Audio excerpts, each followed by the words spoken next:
Hi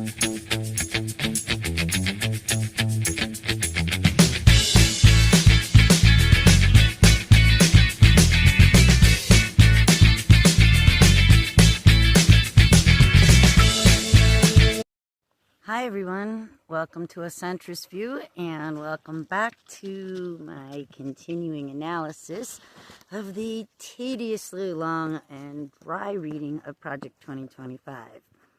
I'm doing it because, I started doing it just for me. I wanted to read it and then I thought, well, you know what, why not make some videos of it, and anyone else, who doesn't really want to sit down and read it can just listen through and fast forward through my chatter or whatever if you don't want to hear it. But anyway, for anyone who thinks that Project 2025 is a non-issue, they would be incorrect. Many of the policies and recommendations that are involved are currently being enacted and are happening. So the thing about this document is it explains the reasoning behind it a little bit than the way we are receiving the information, whether it be on social media or mainstream media or however it is that you get your information. So I was in the section, we're reading through the foreword, and there were 4 conservative promises, and the last one is number 4. I'm going to continue on with. Hopefully this will be a shorter video than the last ones, but let's jump in. Promise number 4, secure our God-given individual right to enjoy the blessings of liberty. That God word bothers me a little bit, but it just doesn't belong in government, in my personal opinion. So, the U.S. remains the most innovative and upwardly mobile society in the world.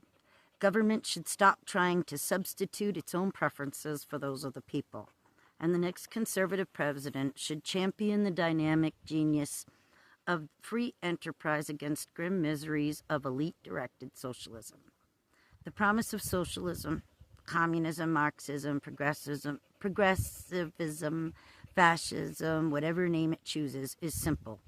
Government control of the economy can ensure equal outcomes for all people. The problem is that it has never done so. There is no such thing as the government. There are just people who work for the government and wield its power, and who, at almost every opportunity, wield it to serve themselves first and everyone else at a distant second. This is not a failing of one nation or socialist party, but inherent in human nature. Probably can't really argue with that. This is on display in the infuriating fact that 4 of the 6 richest counties in the U.S. are suburbs of Washington, D.C., a city infamous for its lack of native productive industries. For socialists, who are always well-to-do, socialism is not a means of equalizing outcomes, but a means of accumulating power. They never get around to helping anyone else. And they go on to list some examples. The Soviet Empire was a social and economic failure. North Korea, despite the opulence of its tyrants, is one of the poorest nations in the world. Cuba is so corrupt that its people regularly risk their lives to escape to Florida on rafts. Venezuela was one of the richest nations in South America. Today, a decade after a Marxist dictator took over, 94% of Venezuelans live in poverty. Even Socialist Senator Bernie Sanders' home state of Vermont was forced to repeal the state's single-payer healthcare system just 3 years after creating it. In every case, socialist elites promised that if only they could direct the economy, everything would be better. Very quickly, everything got worse. In socialist nation after socialist nation, the only way the government could keep its disgruntled people in line was to survey and terrorize them. By contrast, in countries with a high degree of economic freedom, elites are not in charge because everyone is in charge. People work, build, invest, save, and create according to their own interests and in service to the common good of their fellow citizens.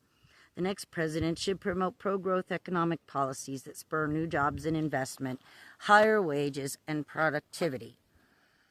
That agenda should include overdue tax and regulatory reform, antitrust enforcement against corporate monopolies, promote educational opportunities, including trade schools, apprenticeship programs, and student loan alternatives, expand opportunities for workers and small businesses, crack down on corporate crony capitalism, corruption.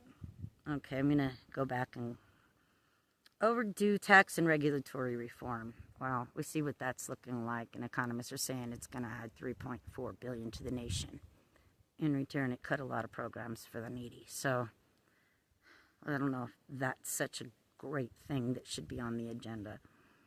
Antitrust enforcement against corporate monopolies. Well, I'm absolutely all for breaking up corporate monopolies. Promote educational opportunities, including trade schools, apprenticeship programs, and student loan alternatives. As long as they're not taking away student loans, I'm all for that. But, yeah, trade schools, apprenticeship programs, those are all absolutely phenomenal ideas. Can't argue with those. Expand opportunities for workers and small businesses. Well, that sounds really great. Except that the big beautiful bill cuts a lot of financial assistance, loan, and grant programs for people to start small businesses. So that's sort of hypocritical there. Analogous pro-growth reforms for America's voluntary civil society is also in order. That's, I believe they mean the military when they say the civil society. America is not an economy, it is a country. Economic freedom is not the only important freedom. I'll agree with both of those things. Freedom of religion, freedom of speech, and the freedom to assemble also represent core components of the American promise. Well, I agree with that, except the problem is that as we saw in Los Angeles recently, freedom to assemble has been challenged. Freedom of speech has also been challenged on many respects,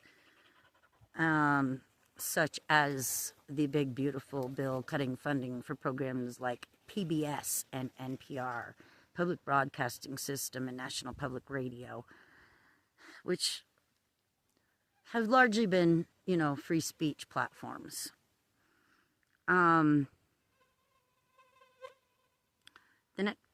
The next conservative president must defend our First Amendment rights. I absolutely agree with that, except this president doesn't seem to agree with the Heritage Foundation on that point. And considering that conservatives are largely supporting these cuts, then I would say that there's more of the hypocrisy that seems to be a recurring theme throughout. And that's the end of the conservative promises, and there's a small section left for the forward. Best effort. Ultimately, the left does not believe that all men are created equal. They think they are special. Yeah, I am not entirely sure I agree with that. They certainly don't think all people have an inalienable right to pursue the good life. Now that I definitely disagree with. They don't think any citizen, state, business, church, or charity should be allowed any freedom until they first bend the knee. Yeah, again, that's ridiculous.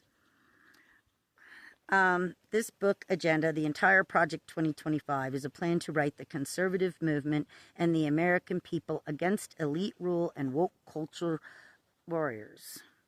See, there it is. Put people against each other. Keep Americans fighting. See each other as the enemy.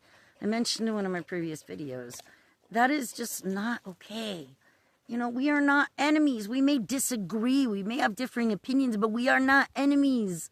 We are all Americans. This is supposed to be the United States, not the... You get the point. We know who we are fighting for and what we are fighting for. Yes, our republic, our freedom, and for each other. The conservative promise represents the best effort of the conservative movement in 2023 and the next conservative president's last opportunity to save our republic.